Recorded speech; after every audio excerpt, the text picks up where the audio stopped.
ថាតើនាថ្ងៃអនាគតកម្ពុជានិងថៃអាចនឹងផ្ទុះសង្គ្រាមជាមួយគ្នាដែរឬយ៉ាងណាបាទដូច្នេះនៅក្នុងអត្ថបទនេះសូមអញ្ជើញពុកម៉ែបងប្អូនចូលរួមបញ្ចេញទស្សនៈមតិទាំងអស់គ្នាថាតើនៅថ្ងៃអនាគតកម្ពុជានិងថៃអាចនឹងផ្ទុះសង្គ្រាមឬយ៉ាងណាបាទដូច្នេះសូមតាមដាននៅបទវិភាគបាទដែលជាការស្រាវជ្រាវគួបផ្សំនឹងទស្សនៈផ្ទាល់ខ្លួនរបស់ខ្ញុំដូចតទៅជាការពិតណាស់បើយើងរំលឹកពីដានប្រវត្តិសាស្ត្រចាស់ពីអតីតកាលចំនួនរវាងខ្មែរថៃនៅតែដាក់ជាប់ក្នុងខោអាវបេះដូងខ្មែរយើងជានិច្ចជាក់ស្ដែងបើយើងពិនិត្យទៅលើបន្ទាត់ព្រំដែននាពេលបច្ចុប្បន្នដែលខណ្ឌចែកកម្ពុជានិងថៃគឺជាមរតកដែលបន្សល់ទុកតាំងពីសម័យអាណានិគមបារាំងមកម្លេះក៏ប៉ុន្តែចំនួនដែនដីរវាងប្រទេសទាំងពីរដែលបន្តមកទល់នឹងសពថ្ងៃជាអធិការយូរលង់ដែលបានចាក់ឫសតាំងពីសម័យមុនបារាំងកាន់កាប់កម្ពុជាទៅទៀតជនជាតិសៀមដែលចុះមកពីប៉ែកខាងត្បូងនៃប្រទេសចិនបានមករស់នៅលើដែនដីនៃអាណាចក្រខ្មែរម្ដុំប៉ែកខាងជើងនៃជួរភ្នំដងរែកនៅចុងសតវត្សទី9បន្តិចម្ដងពូជសាសន៍មួយនេះដែលបានបង្កើតរាជាណាចក្រមួយឡើងចូលប្លន់អង្គរម្ដងជាពីរដងវាយកទឹកដីខ្មែរនៅតាមបណ្ដាខេត្តនានាជាច្រើនក៏តែបានបារាំងដែលបានដាក់រាជាណាចក្រខ្មែរក្រោមជាអាណាព្យាបាលរបស់ខ្លួននៅឆ្នាំ1863ម្លេះសំបណ្ដាខេត្តខ្មែរមួយចំនួនដូចជាសៀមរាបបាត់ដំបងជាដើមច្បាស់ជាត្រូវបន្តស្ថិតនៅក្រោមការកាន់កាប់របស់សៀមតរហូតមកដល់សប្តាហ៍ថ្ងៃមិនខានបារាំងបានប្រើពេលជាង40ឆ្នាំដើម្បីចរចាជាមួយសៀមគៀបសង្កត់សៀមនិងយកពីសៀមមកវិញនៅទឹកដីខ្មែរមួយចំនួន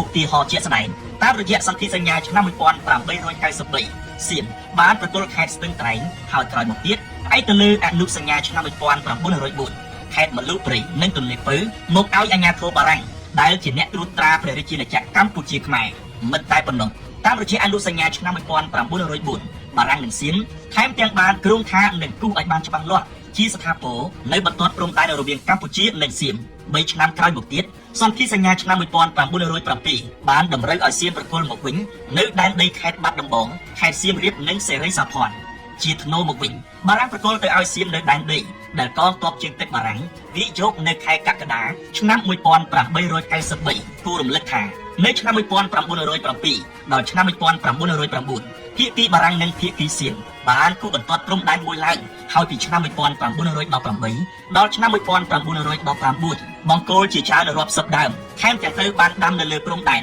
ប្រវែង800គីឡូម៉ែត្រដែលខណ្ឌចែកទឹកដីខ្មែរនិងទឹកដីសៀម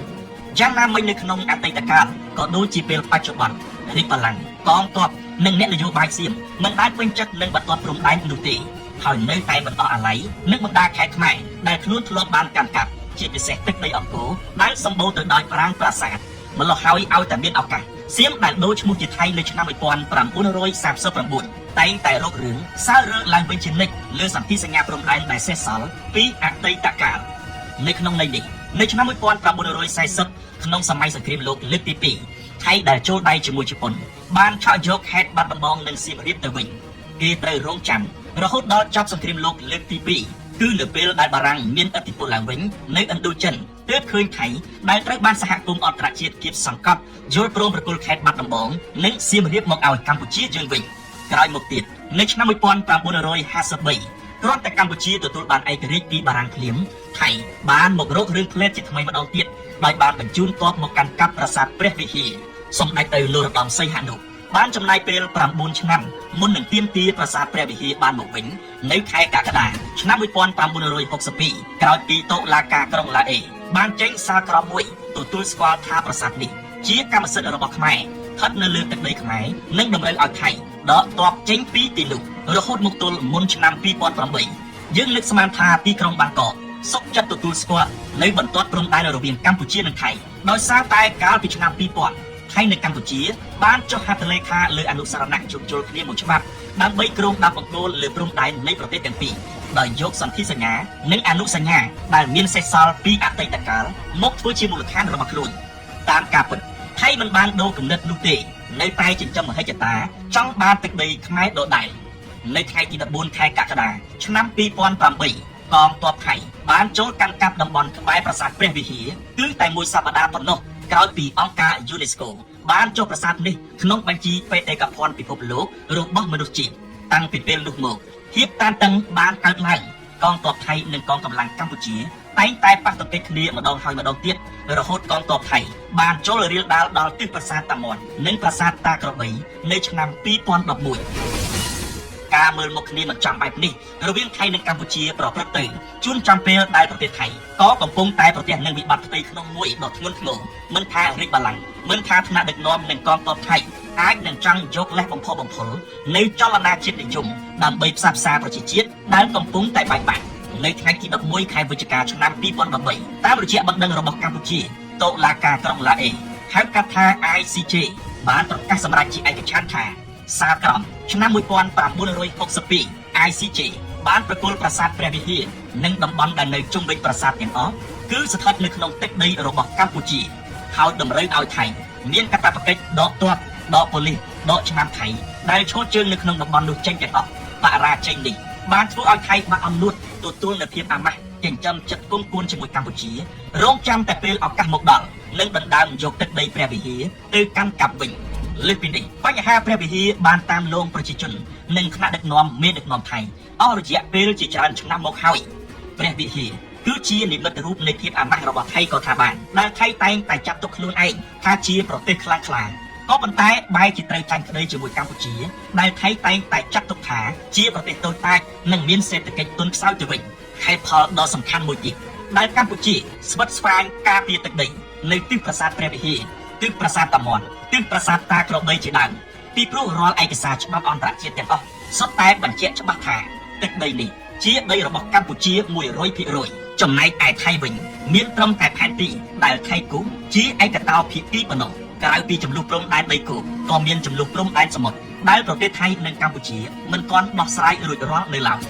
នៅឆ្នាំ1972តាមរយៈក្រឹត្យមួយរបស់សាធារណរដ្ឋខ្មែររបស់លន់ នល់បានគូបន្ទាត់ព្រំដែនសមុទ្ររបស់កម្ពុជាដោយសំអាងទៅលើសន្ធិសញ្ញាឆ្នាំ1907ក៏ប៉ុន្តែថៃមិនព្រមទទួលស្គាល់ហើយបានគូបន្ទាត់ព្រំដែនសមុទ្ររបស់ប្រទេសគេមួយដែរដោយបានខិតចូលមកហួសក្នុងដីសមុទ្ររបស់កម្ពុជាដូច្នេះហើយទើបបានជាមានបន្ទាត់ព្រំដែនសមុទ្រពីរមកទល់នឹងសពថ្ងៃជាតំបន់ត្រួតស៊ីគ្នានៅលើព្រំដែនសមុទ្ររវាងកម្ពុជានិងថៃបាទសមុទ្រនៃតំបន់ត្រួតគ្នានេះដែលច្បាប់អន្តរជាតិហៅថាតំបន់វិវាទដែលតំបន់នេះគឺអាចមានផ្ទុករ៉ែធម្មជាតិដូចជាប្រេងជាដើមនៅក្នុងរយៈពេលរាប់រយឆ្នាំមកហើយដែលកម្ពុជាប្រឈមមុខនឹងប្រទេសជិតខាងដែលតែងតែច្បិចយកទឹកដីកម្ពុជាបន្តិចម្ដងដែលធ្វើឲ្យទឹកដីកម្ពុជារួមកាន់តែតូចទៅកត្តាទាំងនោះដែលធ្វើឲ្យប្រជាជនកម្ពុជាយើងតែងតែចិញ្ចឹមចិត្តតែងតែចិញ្ចឹមគំនិតសង្ស័យថា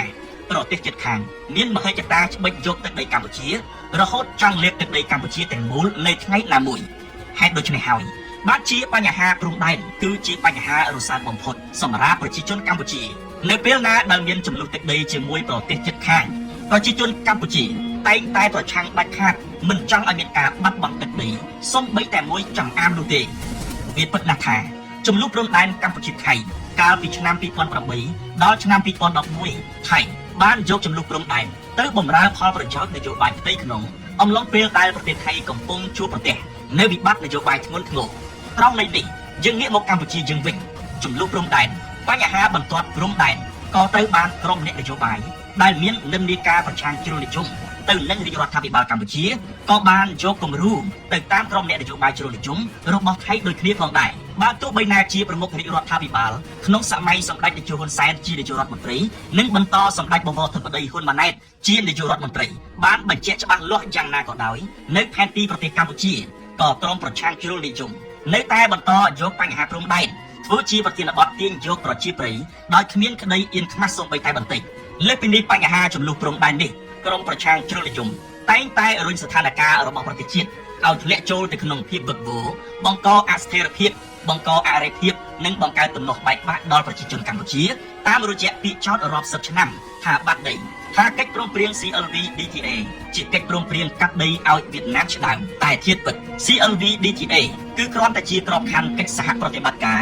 រវាងខេត្តចំនួន13នៃប្រទេសកម្ពុជាឡាវនិងវៀតណាមដែលផ្ដោតសំខាន់ទៅលើការអភិវឌ្ឍសេដ្ឋកិច្ចពាណិជ្ជកម្មវិនិយោគទេសចរហេដ្ឋារចនាសម្ព័ន្ធនិងធម្មពលរួមបញ្ចូលទាំងកិច្ចសហប្រតិបត្តិការផ្នែកសង្គមគិច្ចការពារនិងអភិរក្សបរិស្ថាននិងវប្បធម៌សុខាភិបាលការបណ្ដុះបណ្ដាលធនធានមនុស្សការធានាសុវត្ថិភាពសន្តិសុខនិងការទប់ស្កាត់ឧក្រិដ្ឋកម្មឆ្លងដែននិងការរក្សាតុល្យភាពរវាងការអភិវឌ្ឍនិងការអភិរក្សបរិស្ថានតែប៉ុណ្ណោះ ហើយតាមរយៈ CLV DTA នេះកម្ពុជាទទួលបានជំនួយពីបណ្ដារដ្ឋភាគីដើម្បីអភិវឌ្ឍខេត្តទាំង4គឺខេត្តរតនគិរីស្ទឹងត្រែងមណ្ឌលគិរីនិងក្រចេះក៏ប៉ុន្តែកិច្ចព្រមព្រៀងនេះក្បាលម៉ាស៊ីនក្រុមប្រឆាំងជ្រុលនិយមបែរជាបំផុសចលនាប្រជាជនឲ្យបះបោរឲ្យក្រោកបាតកម្មឲ្យក្រោកធ្វើកបកម្មឲ្យប្រជាជនកម្លាំងប្រដាប់អាវុធក្រោកធ្វើរដ្ឋប្រហារដើម្បីបំផ្លាញស្ថិរភាពនិងសន្តិភាពជាតិទៅវិញពួកគេតែងតែចង់រុញស្ថានភាពឲ្យខ្លោចពួកគេតែងតែចង់ដុតផ្ទះខ្លួនឯងដើម្បីចំអិនពងមាន់ឲ្យអ្នកដទៃបើទោះបីណាជាខ្លួនទទួលបានត្រឹមតែសម្បកក៏សុខចិត្តបើទោះបីណាជាជាតិខ្មែរត្រូវផ្ទុះសង្គ្រាមជាមួយប្រទេសដទៃបើទោះបីណាជាជាតិខ្មែរត្រូវអន្តរាយក៏ពួកគេហ៊ានធ្វើទាំងអស់ដើម្បីសម្រេចមហិច្ឆតាដ៏ខ្មៅងងឹតរបស់ខ្លួនហេតុដូច្នេះហើយបានជាខ្ញុំលើកឡើងនៅប្រធានបទថាតើនៅថ្ងៃអនាគតកម្ពុជានិងថៃអាចនឹងផ្ទុះសង្គ្រាមជាមួយគ្នាដែរឬទេចម្លើយគឺមានទីគឺអាចផ្ទុះសង្គ្រាមនិងមិនអាចផ្ទុះសង្គ្រាមតើបើអាចផ្ទុះសង្គ្រាមគឺត្រង់ន័យដូចម្តេចពិតណាស់សង្គ្រាមកម្ពុជាថៃអាចនឹងផ្ទុះឡើងប្រសិនបើនយោបាយផ្ទៃក្នុងថៃប្រែប្រួលផ្លាស់ប្ដូរមេដឹកនាំឬទប់ស្ថានភាពចំនួនផ្ទៃក្នុងមិនជាប់វាក៏អាចឈានទៅរកមាត់ជ្រោះនៃចំនួនជាថ្មីដែលបង្កជាសង្គ្រាមឡើងវិញក៏ថាបានមួយវិញទៀតការផ្លាស់ប្ដូរមេដឹកនាំប្រសិនបើនាយករដ្ឋមន្ត្រីប្រសិនបើមន្ត្រីកម្ពុជាទាំងក្នុងបកប្រឆាំងក្តីពិតជានៅតែចិញ្ចឹមចិត្តនៅតែចិញ្ចឹមមហិច្ឆតាចង់ឆ្លៀតពៀនលើទឹកដីកម្ពុជានៅថ្ងៃណាមួយនោះសង្គ្រាមក៏វានឹងកើតឡើងដូចគ្នាលើពីនេះទៅទៀតប្រសិនណាបើស្ថានភាពពិភពលោកអាចប្រែប្រួលក្នុងកម្រិតមួយដែលអាចរុញច្រានបណ្ដាប្រទេសនានាឲ្យផ្ទុះសង្គ្រាមសារជាថ្មីបានវាក៏ជាឱកាសដែលអាចឲ្យថៃសម្រេចចិត្តឆ្លៀនពៀនកម្ពុជាក៏ថាបានដែរក៏ប៉ុន្តែសម្រាប់កម្ពុជាយើងវិញគឺដាច់ខាតមិនមែនជាតួអង្គដែលបង្កសង្គ្រាមនោះទេហើយចំនួនឬក៏ឬគល់នៃសង្គ្រាមក៏មិនអាចផ្ទុះឡើងដែរប្រសិនណាបើការកសាងទំនាក់ទំនងល្អរវាងកម្ពុជាថៃដោយសម័យនាពេលបច្ចុប្បន្ននេះក៏ប៉ុន្តែភាគរយនៃចំនួននាថ្ងៃអនាគតនៅតែខ្ពស់ដដែលព្រោះយើងមើលឃើញថាចេតនារបស់ថៃនៅតែចិញ្ចឹមចិត្តបង្កចំនួននៅតាមបន្ទាត់ព្រំដែនដដែលដូច្នេះកម្ពុជាតែងតែកសាងមិត្តភាពផ្សាយទៅគ្រប់ទិសមិនបង្កើតសត្រូវហើយកម្ពុជាក៏មិនចង់បានដីបរទេសណាសូម្បីតែមួយចង្អាមតែកម្ពុជាគឺបដិញ្ញារក្សាការពារនៅដែនដីរបស់ខ្លួនដែលស្របច្បាប់ជាតិនិងអន្តរជាតិជានិច្ចបើការឈ្លានពានណាមួយកើតមានឡើងច្បាស់ណាស់កម្ពុជានឹងឆ្លើយតបឲ្យស័ក្តិសមបំផុតទោះក្នុងតម្លៃណាក៏ដោយដើម្បីបុព្វហេតុជាតិសាសនាព្រះមហាក្សត្រ